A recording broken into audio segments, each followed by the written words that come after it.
الرحمن علم القرآن. الحمد لله وكفى وهدى وسلام على عباده الذين اصطفى أما بعد فأعوذ بالله من الشيطان الرجيم بسم الله الرحمن الرحيم رب اشرح لي صدري ويسر لي أمري واحلل عقدة من لساني يفقهوا قولي صدق اللہ العظیم۔ پیغام رحمان کے سیشن 8 میں خوش آمدید۔ اس سیشن میں ہم سورۃ الانفال مکمل اور سورۃ التوبہ کی آیات 96 سے مستفید ہوں گے۔ سورۃ انفال غزوہ بدر کے بعد 2 ہجری میں نازل ہوئی۔ نزول کی ترتیب کے لحاظ سے اس کا نمبر ہے 88۔ انفال مال غنیمت کو یعنی بوٹی آف وار کو کہتے ہیں، جس کا ذکر سورت کی پہلی آیت میں ہے۔ لغت کے اعتبار سے انفال نفل کی جمع ہے اور نفل ایکسٹرا یعنی حق سے زائد چیز کو کہتے ہیں۔ اسلامی جنگوں کی روح کے اعتبار سے مال غنیمت کا حصول ایک سیکنڈری اور ایکسٹرا چیز ہے، اصل اللہ رب العزت کی رضا اور شہادت کا حصول ہوتا ہے۔ آیت 1 سے 10 تک فرمایا جا رہا ہے کہ انفال یعنی مال غنیمت اللہ اور اس کے رسول کا ہے۔ اس کی مزید وضاحت آیت 41 میں آ رہی ہے۔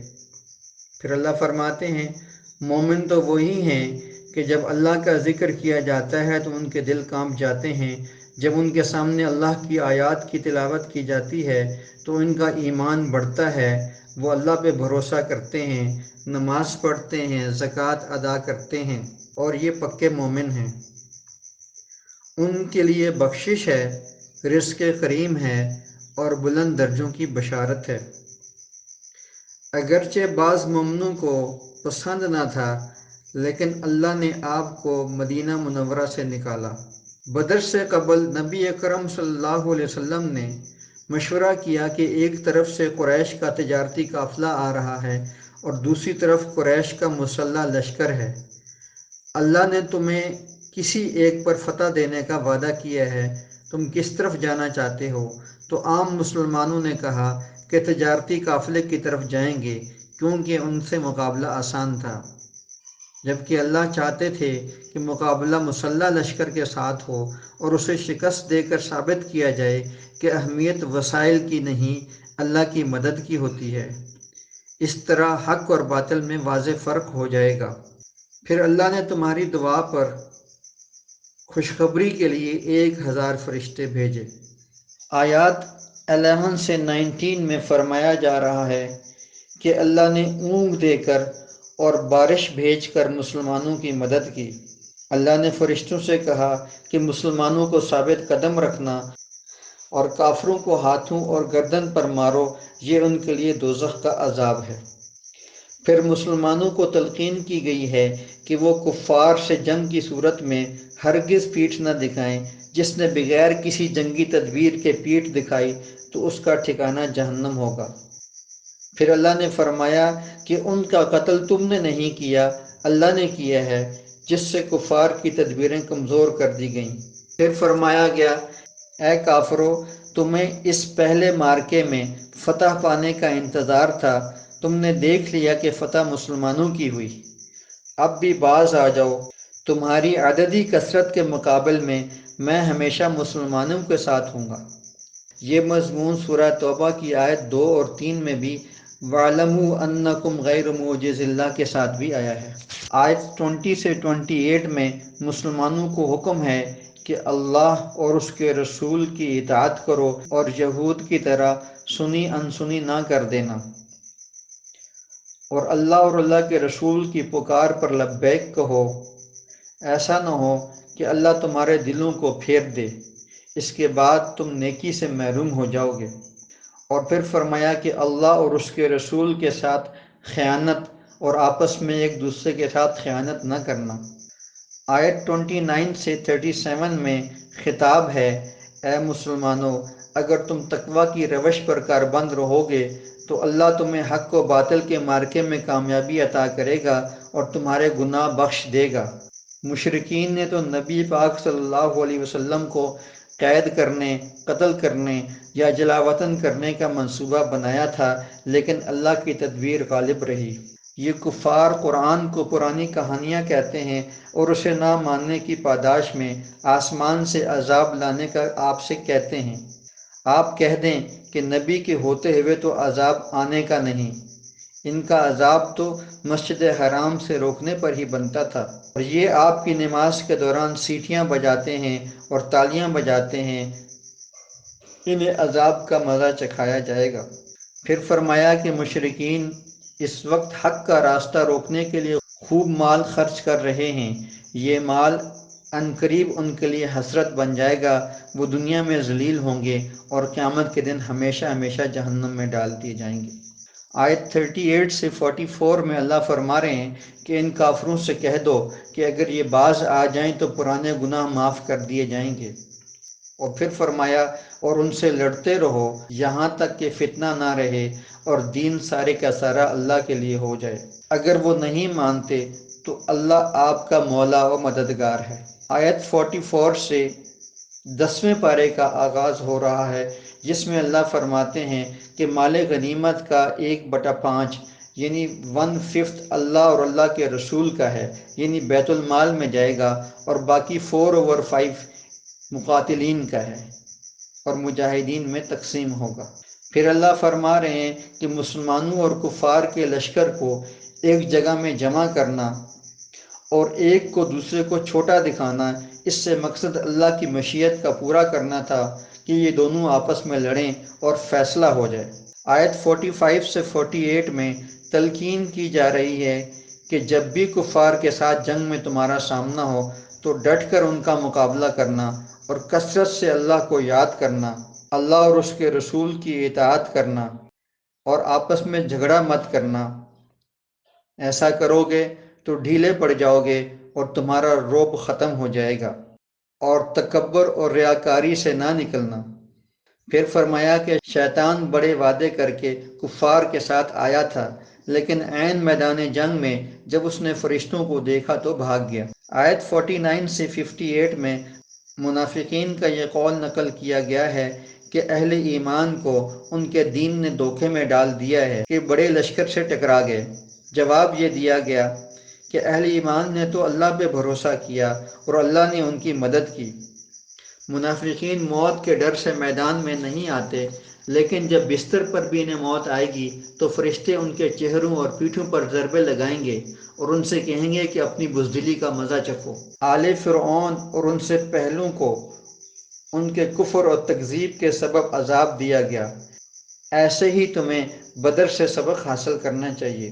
پھر فرمایا یہ شریر کافر آپ سے کیے گئے عہد کی پاسداری نہیں کر رہے، انہیں جنگ میں خوب قتل کرو، اور اگر ان سے عہد شکنی کا خطرہ ہو تو آپ بھی ان سے عہد شکنی کر دیں۔ آیت 59 سے 64 میں حکم دیا گیا ہے کہ کافروں اور منافقوں کے مقابلے میں جتنا کر سکو پوری تیاری کرو۔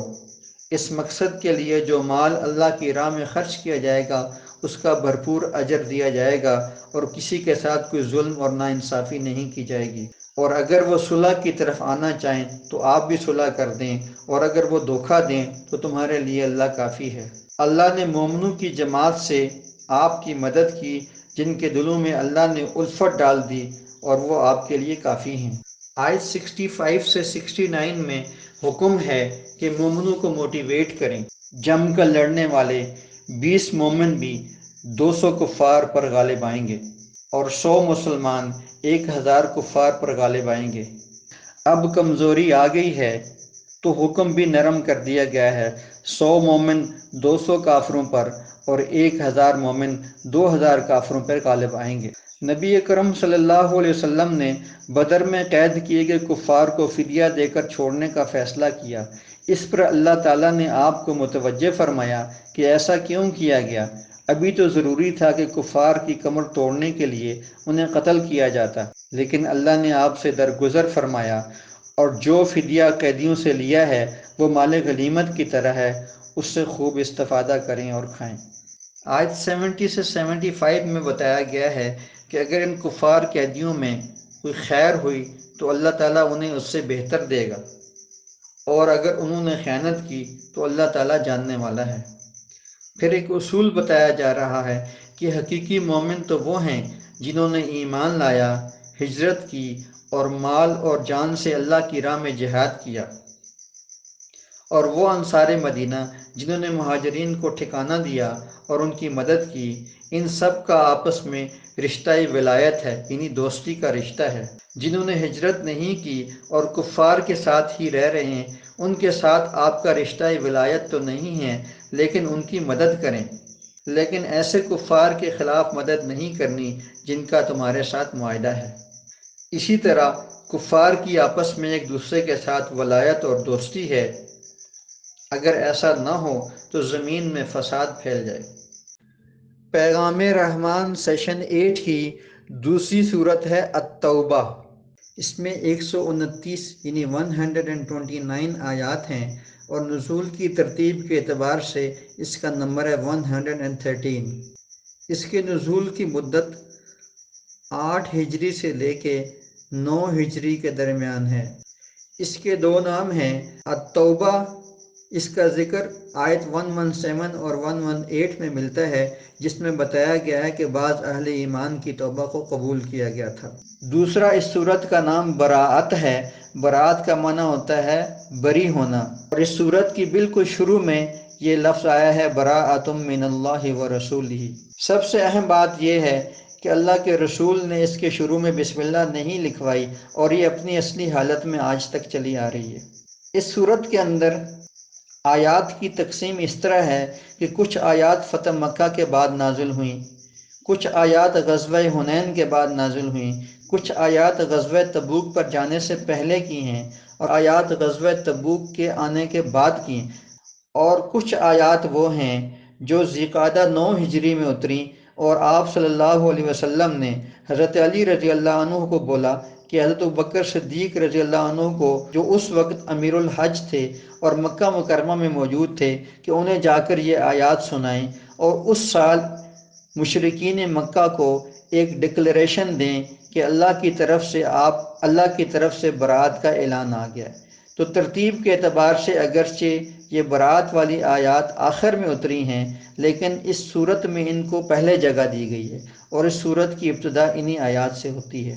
آیت 1 سے 6 میں فرمایا گیا ہے کہ جن مشرکین سے معاہدہ تھا ان سے اعلان برات ہے، لہذا 4 ماہ کی مہلت دی جا رہی ہے، اور یہ اعلان حج کے موقع پر کیا جا رہا ہے۔ اگر توبہ کر لو تو اچھی بات ہے، ورنہ اللہ کو عاجز نہ کر سکو گے۔ 4 ماہ گزرنے کے بعد توبہ کر لیں، نماز شروع کر دیں، زکوٰۃ دے دیں تو ٹھیک ہے، ورنہ ان سے لڑائی کریں۔ جن مشرکین سے معاہدہ ہوا اور انہوں نے خلاف ورزی نہیں کی تو مدت تکمیل تک ان سے معاہدات کو پورا کیا جائے۔ اگر کوئی مشرک پناہ میں آنا چاہے تو اسے پناہ دے دو، تاکہ وہ آپ کے ساتھ رہ کر اللہ کی باتیں سن سکے اور ایمان لے آئے، اور اگر اس دوران وہ ایمان نہیں لاتا تو اسے اس کے ٹھکانے پر پہنچا دو۔ آیات 7 تا 24 فتح مکہ کے موقع پہ نازل ہوئیں، جب قریش نے صلح حدیبیہ کو توڑ دیا تو آپ صلی اللہ علیہ وسلم نے مکہ کی طرف لشکر کشی کا فیصلہ کیا۔ اس موقع پر چند لوگوں کا خیال تھا کہ مشرکین مکہ کے ساتھ صلح حدیبیہ کو پھر سے قائم کر لینا چاہیے، صلح بہتر چیز ہوتی ہے۔ ویسا بھی مکہ والے مہاجر صحابہ کے رشتہ دار ہیں، اور رشتہ داروں کے حقوق کا تقاضا ہے کہ ان سے جنگ نہ کی جائے۔ اللہ نے فرمایا کہ حق و باطل کے درمیان کبھی صلح نہیں ہو سکتی، اور اب جب کہ کفار نے صلح توڑ دی ہے تو ہرگز صلح کی تجدید نہیں کی جائے گی۔ اب اتنی قوت ہے کہ مکہ کو کفر اور شرک کی گندگی سے پاک کیا جائے۔ اے مسلمانوں، تمہیں تو ان کے رشتہ دار ہونے کا خیال ہے، لیکن انہیں تمہاری رشتہ داری کا خیال نہیں ہے۔ ان کے خلاف جنگ کرو۔ کیا تم نے سمجھ رکھا ہے کہ قیامت کے دن چھوڑ دیے جاؤ گے؟ حالانکہ اللہ نے ابھی تک ظاہر نہیں کیا کہ تم میں سے کون لوگ ہیں جو اللہ کی راہ میں جہاد کرتے ہیں، اور کون ہیں جو اللہ اور اللہ کے رسول کے سوا کسی اور کو اپنا ہمراز اور قلبی دوست بناتے ہیں۔ بعض لوگ کہتے تھے کہ مکے والے حاجیوں کو پانی پلاتے ہیں اور خانہ کعبہ کی آبادکاری کا اہتمام کرتے ہیں، ان کے ساتھ رعایت کی جائے۔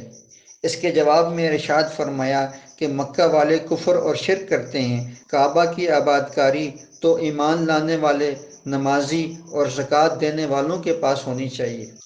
اللہ کے نزدیک اہمیت ایمان لانے، اللہ کی راہ میں ہجرت کرنے اور مال و جان سے جہاد کرنے کی ہے، جنہیں ابدی جنت اور اس کی رحمت کی خوشخبری دی گئی ہے۔ اور اگر تمہارے والدین اور بھائی ایمان پر کفر کو ترجیح دیں تو ان سے دوستی نہ رکھو ورنہ ظالم ہو جاؤ گے۔ پھر مزید فرمایا، اگر تمہارے باپ، تمہارے بھائی، تمہاری بیویاں، تمہارے رشتہ دار اور وہ مال جو بڑی محنت سے کماتے ہو، اور وہ تجارت کے جس سے تمہیں ہر وقت خسارہ کا ڈر لگا رہتا ہے، اور وہ گھر جو تمہیں بہت محبوب ہیں، اگر اللہ اور اس کے رسول اور اس کی راہ میں جہاد سے زیادہ عزیز ہیں تو پھر جاؤ اور جا کر اپنی موت کا انتظار کرو، تم اللہ کی نگاہ میں فاسق ہو اور اللہ ایسے فاسقوں کو ہدایت نہیں دیتا۔ آیت 25 سے 28 میں غزوہ حنین کا ذکر ہے۔ اس موقع پر مسلمانوں کی تعداد 12,000 تھی۔ کچھ لوگوں کو یہ خیال ہوا کہ آج ہماری تعداد بہت زیادہ ہے، آج ہمیں شکست کون دے سکتا ہے؟ اسباب پر ناز کیا تو اللہ نے ابتدا ہی میں قدم اکھاڑ دیے۔ پھر اللہ نے سکینہ نازل کی اور اپنی مدد سے فرشتے بھیجے تو پھر فتح حاصل ہوئی۔ پھر اللہ فرما رہے ہیں کہ مشرکین نجس ہیں، ان کو اس سال کے بعد حدود حرم میں داخل ہونے کی اجازت نہیں ہے۔ اگر تمہیں مالی تنگ دستی کا اندیشہ ہے تو اللہ عنقریب تمہیں غنی کر دے گا۔ آیت 29 سے 37 میں فرمایا گیا ہے کہ اہل کتاب سے بھی جنگ کرو یہاں تک کہ وہ اپنے ہاتھ سے جزیہ دینے کو قبول کر لیں۔ یہودی عزیر علیہ السلام کو اور عیسائی عیسیٰ علیہ السلام کو اللہ کا بیٹا کہتے ہیں۔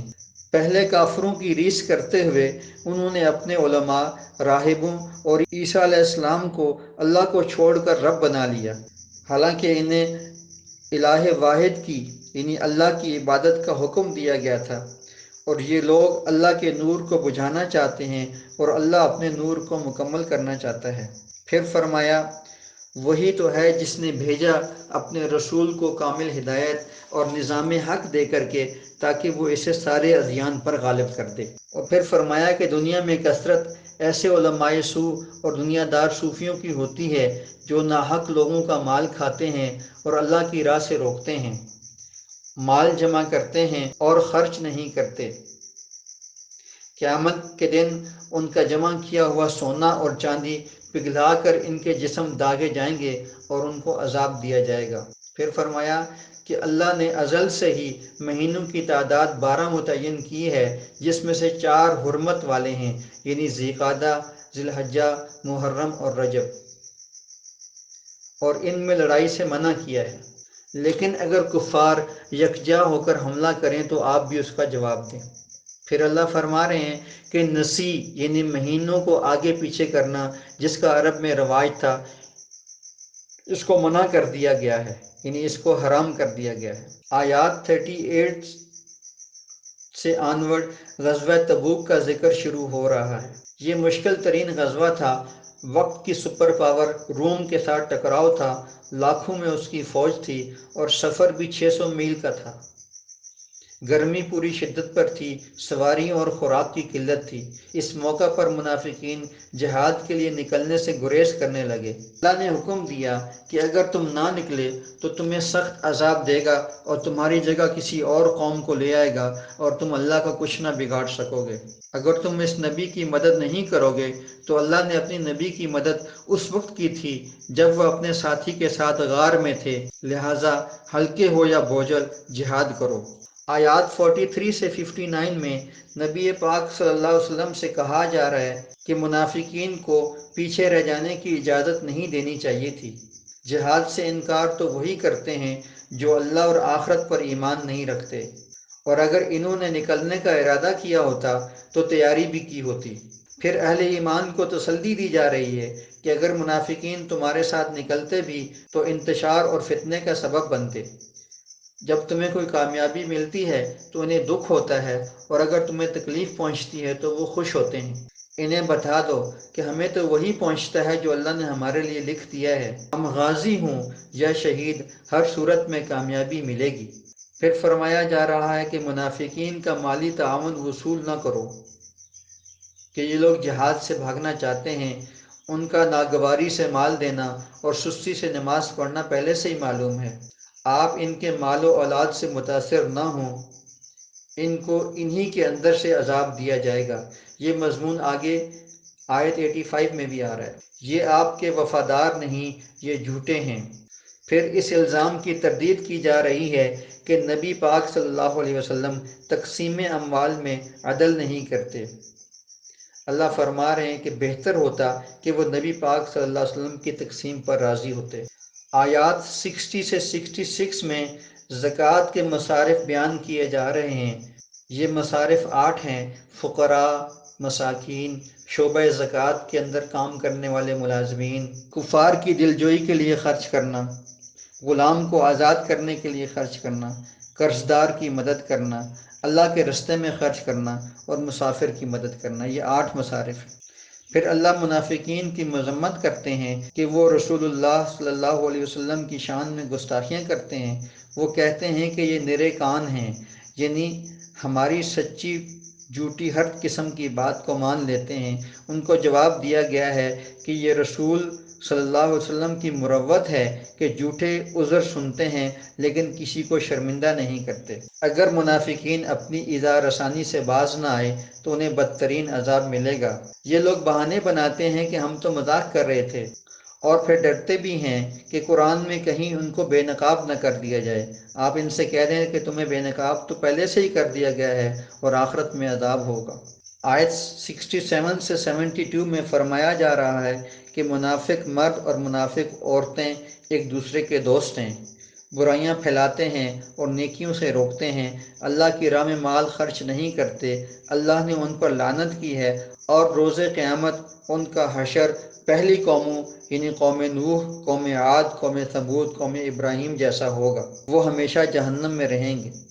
مزید فرمایا کہ مومن مرد اور مومن عورتیں ایک دوسرے کے ساتھی ہیں، وہ نیکیوں کو پھیلاتے ہیں اور برائیوں سے روکتے ہیں، نماز قائم کرتے ہیں اور زکوٰۃ دیتے ہیں اور اللہ اور اس کے رسول کی اطاعت کرتے ہیں۔ اللہ ان قریب انہیں جنت میں ابدی گھر عطا کرے گا اور وہاں ان کے لیے پاکیزہ جوڑے ہوں گے۔ سب سے بڑی نعمت یہ ہوگی کہ انہیں اللہ کی رضا حاصل ہوگی اور یہی بڑی کامیابی ہے۔ آیت 73 سے 80 کے اندر کفار اور منافقین دونوں کے ساتھ برسر پیکار ہونے کا حکم دیا جا رہا ہے۔ پھر ان آیات میں منافق ثعلبہ بن حاتم کا بیان ہے کہ اس نے وعدہ کیا کہ اگر اللہ نے اپنے فضل سے نوازا تو وہ صدقہ و خیرات کرے گا اور پاکیزہ زندگی گزارے گا۔ جب اللہ نے اسے اپنے فضل سے عطا کیا تو وہ وعدے سے پھر گیا۔ پھر بتایا جا رہا ہے کہ اللہ ان منافقین کے تمام خفیہ مشوروں سے واقف ہے۔ پھر اللہ نے فرمایا، اے نبی آپ ان کے لیے استغفار نہ کریں، اور اگر آپ 70 بار بھی ان کے لیے استغفار کریں گے تو ان کی توبہ قبول نہ ہوگی۔